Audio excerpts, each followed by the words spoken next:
ये जंग जो है वो जंग के मैदान के बाहर भी लड़ी जा रही है। पश्चिमी देश और अमेरिका प्रतिबंध पे प्रतिबंध की घोषणा करता है रूस के खिलाफ। हालांकि जिस तरीके से यूक्रेन के कई शहरों में तबाही का मंजर है, उसके बाद जेलेंस्की के तेवर काफी हद तक नरम पड़ते भी देखे। हालांकि वो ये भी कहते हैं कि मैं मुकाबला करने के लिए तैयार हूं, लेकिन इसके साथ ही बातचीत के लिए भी अपनी मंशा स्पष्ट कर देते हैं और जेरूसलम में वो पुतिन से मिलने के लिए हामी भरते हैं। हालांकि रूस की प्रतिक्रिया इस पर अलग रही। इस सब के बीच हुआ ये कि अमेरिकी प्रतिबंधों की बढ़ती रफ्तार को देखते हुए रूस ने कहा कि उसका जो पलटवार होगा वो इंटरनेशनल स्पेस स्टेशन के हिसाब से होगा, यानी आईएसएस पर। अब ये समझिए कि इस युद्ध के शुरू होने के बाद आईएसएस एक इकलौता ऐसा प्रोजेक्ट है जहां पर रूस और अमेरिका साथ साथ हैं। रूस की ये धमकी किस तरह का रंग लाएगी, अब ये देखना होगा। यूक्रेन की जमीन पर रूस ने तबाही मचाई हुई है, तो रूस को जवाब देने के लिए अमेरिका ने आर्थिक बंदिशें लगा दी। रूस ने यूक्रेन के शहरों को खंडहर बना दिया है, तो अमेरिका ने प्रतिबंधों से रूस की अर्थव्यवस्था को ध्वस्त कर दिया है। इसलिए रूस ने अब अमेरिका को जवाब देने के लिए स्पेस वॉर यानी अंतरिक्ष वाली लड़ाई की धमकी दे दी है। यूक्रेन के बाद रूस का अगला निशाना पृथ्वी से 400 किलोमीटर ऊपर इंटरनेशनल स्पेस स्टेशन हो सकता है, जो इस समय अंतरिक्ष में चक्कर लगा रहा है। यूक्रेन युद्ध के बाद ये रूस और अमेरिका का एकमात्र ऐसा प्रोजेक्ट है जिस पर अब तक दोनों देश मिलकर काम कर रहे हैं, लेकिन दोस्ती की आखिरी डोर भी पूरी तरह खत्म हो सकती है। इसके लिए रूस की अंतरिक्ष एजेंसी रोसकॉस्मोस के चीफ दिमित्री रोगोजिन ने एक ट्वीट के जरिए अमेरिका को धमकी दी। रोसकॉस्मोस ने नासा, कैनेडियन स्पेस एजेंसी और यूरोपियन स्पेस एजेंसी को रूस पर लगे प्रतिबंधों को हटाने के लिए एक लिखित अपील भेजी है। इसमें इंटरनेशनल स्पेस स्टेशन की भलाई है। ये जो युद्ध बन रही है, ये तो दो देश का बीच में है। बाकी तो कुछ डिप्लोमेटिक टसल चल रहे हैं, मोर विश्वास बकलिंग चल रही है। तो मेरे ख्याल पे ये धमकी है और ये धमकी is a part of diplomacy. मेरे ख्याल पे इसको रियलिटी में परिवर्तित नहीं होगा और ये दोनों का स्वार्थ के विरुद्ध होगी। साल 1998 में शुरू हुए इंटरनेशनल स्पेस स्टेशन में रूस और अमेरिका की ये सबसे बड़ी पार्टनरशिप थी। 20 नवंबर 1998 को रूस ने आईएसएस का पहला मॉड्यूल जायरा लॉन्च किया था। इसके 2 हफ्ते बाद अमेरिका ने यूनिटी मॉड्यूल को लॉन्च किया, जो अंतरिक्ष में पहुंचकर जायरा से जुड़ गया। इसके 2 साल बाद साल 2000 में इंटरनेशनल स्पेस स्टेशन रहने लायक हो गया।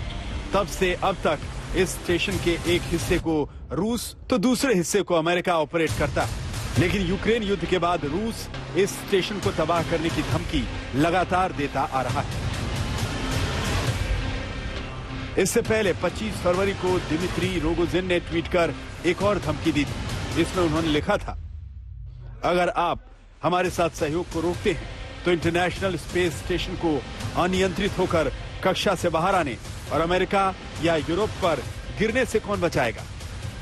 इसके आगे दिमित्री लिखते हैं, हमारे पास इस 500 टन के ढांचे को भारत और चीन में गिराने का भी विकल्प खुला हुआ है। क्या आप उन्हें ऐसी संभावना से धमकाना चाहते हैं? इंटरनेशनल स्पेस स्टेशन रूस के ऊपर से नहीं उड़ता है। ऐसे में प्रतिबंध लगाने से पहले आप समझ लें कि आपको क्या करना है।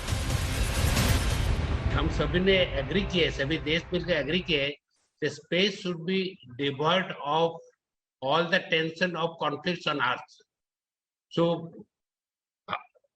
पृथ्वी में कुछ भी युद्ध हो, कुछ भी हो, हम उसी से हम स्पेस को बचाए रखते, उसको उसका सभी जो नियम है सभी देश पालन करता है और सभी एग्रीमेंट पालन करता है।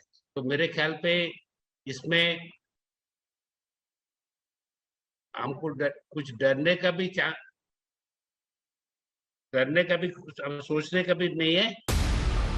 रूस यूक्रेन युद्ध में अमेरिका ने बिना हथियार उठाए रूस को ऐसा सबक सिखाया है कि रूस की अर्थव्यवस्था तबाही की तरफ बढ़ रही है। स्पेस स्टेशन का दूसरा पहलू यह भी है कि यूक्रेन पर हमले को लेकर रूसी सेना की हर मूवमेंट पर अमेरिका अंतरिक्ष से नजर रख रहा है। कुछ दिनों पहले यूक्रेन के 64 किलोमीटर लंबे रूसी सैन्य काफिले की यह तस्वीर वायरल हुई थी। इसमें रूसी सेना का एक बड़ा काफिला कीव की तरफ बढ़ता दिख रहा था। रूस को लगता है कि अमेरिका से मिल रहे इन सैटेलाइट तस्वीरों की मदद से यूक्रेनी सेना आसानी से रूसी काफिले को निशाना बना रही है। इन तस्वीरों के जरिए यूक्रेन की सेना को यह जानकारी मिल रही है कि किस इलाके में रूसी सेना की कितनी तादाद मौजूद है। यूक्रेन पर रूस के हमले के जवाब में अमेरिका ने रूस में अपना व्यापार पूरी तरह बंद कर दिया है। इसके अलावा आर्थिक प्रतिबंधों से रूस को पिछले 18 दिनों में भारी नुकसान हुआ है। लेकिन इंटरनेशनल स्पेस स्टेशन में अब तक दोनों देश मिलकर काम कर रहे हैं। इस समय इंटरनेशनल स्पेस स्टेशन में 4 अमेरिकी, 2 रूसी, 1 जर्मन अंतरिक्ष यात्री मौजूद है, जो लगातार रिसर्च के काम में लगे हुए हैं। हालांकि स्पेस स्टेशन से आ रही कमियों की वजह से अमेरिका ने इस स्टेशन को 2031 में बंद करने की घोषणा कर रखी है। लेकिन 9 साल पहले ही रूस की स्पेस स्टेशन को खत्म करने वाली धमकी ने कई देशों को खतरे में डाल दिया है। आज तक ब्यूरो।